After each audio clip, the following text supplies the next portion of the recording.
नमस्कार मित्रांनो. मागच्या व्हिडिओमध्ये आपण ॲनालिसिस केलं होतं 30 मार्च 2024ला.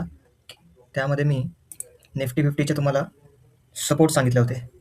जसं की 22,104.85 आणि मार्केट 22,182.55 या ठिकाणावरून बाउन्स घेत आहे डेली बेसिसवरती.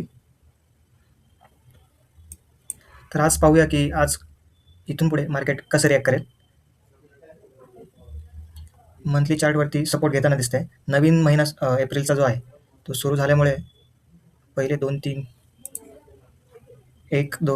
दिवस हे जरा मागचे पॉझिटिव्ह दिसत आहेत.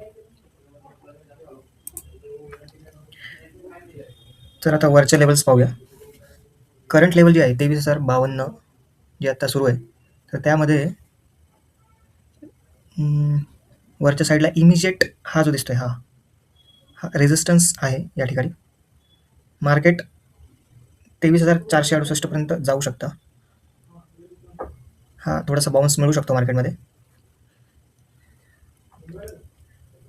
काही लेवल्स आहेत ते आपण पाहूया. आपण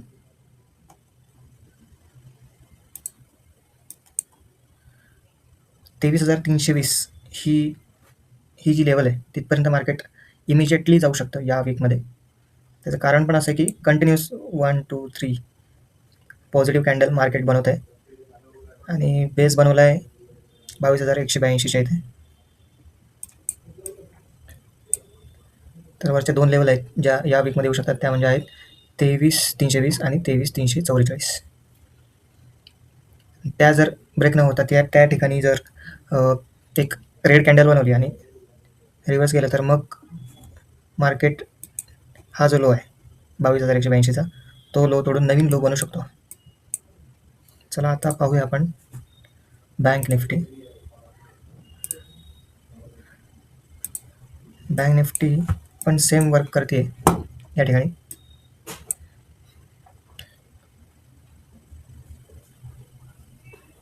$52,540 करंट मार्केट ट्रेड सुरू आहे